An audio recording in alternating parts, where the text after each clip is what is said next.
नमस्कार मित्रांनो. सध्या संसदेत अर्थसंकल्पावरून मोठा गदारोळ सुरू आहे. पण तुम्हाला माहित आहे का, अर्थमंत्र्यांनी बजेट मांडलं म्हणजे सरकारला पैसे मिळाले असं होत नाही.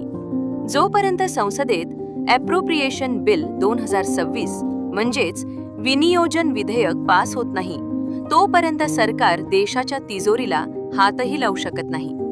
बजेट म्हणजे फक्त आकड्यांचा खेळ नाही, तर पुढच्या 1 वर्षात आपल्या खिशातून दिलेला टॅक्स कुठे खर्च होणार याचा हा रोडमॅप आहे. मग काय आहे हे बिल, समजून घेऊया. भारतीय संविधानाच्या कलम 114 नुसार सरकारला संचित निधी कन्सॉलिडेटेड फंड ऑफ इंडिया मधून पैसे काढण्यासाठी संसदेची कायदेशीर परवानगी घ्यावी लागते.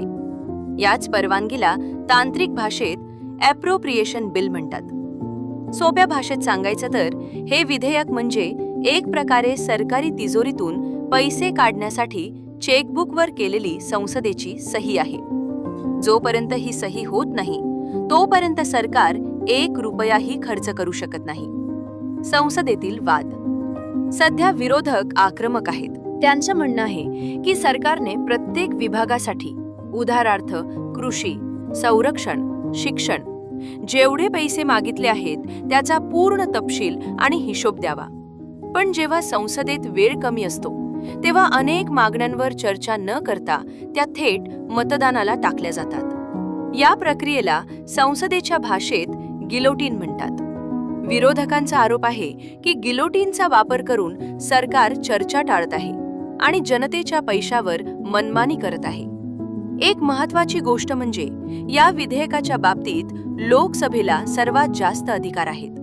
लोकसभेत हे विधेयक मंजूर झाल्यावर ते राज्यसभेकडे जातं. पण राज्यसभेला हे विधेयक फक्त 14 दिवसांच्या आत परत पाठवावे लागते. राज्यसभा यात काही बदल सुचवू शकते, पण ते मानायचे की नाही हे पूर्णपणे लोकसभेच्या हातात असतं. म्हणजेच पैशांच्या व्यवहारात लोकसभेचा शब्द अंतिम असतो. बिल पास झालं नाही तर काय? The financial deadlock. जर हे विधेयक 31 मार्च पूर्वी पास झालं नाही तर काय? मित्रांनो, अशा वेळी देशात आर्थिक कोंडी निर्माण होऊ शकते. जर हे बिल वेळेत पास झालं नाही तर सरकारी कर्मचाऱ्यांचे पगार, पेन्शन, रेल्वे, रस्ते आणि इतर सर्व विकास कामं ठप्प होऊ शकतात. म्हणूनच हे विधेयक कोणत्याही सरकारसाठी लाईफलाईन असतं. थोडक्यात सांगायचं तर लोकशाहीत जनतेच्या पैशावर कोणा एका पक्षाची किंवा नेत्याची मनमानी चालू नये यासाठी ही महत्त्वाची घटनात्मक प्रक्रिया आहे. संसदेत होणारी चर्चा ही आपल्या पैशांचा हिशोब घेण्यासाठीच असते. तुम्हाला काय वाटतं? मतं कमेंट्समध्ये नक्की सांगा.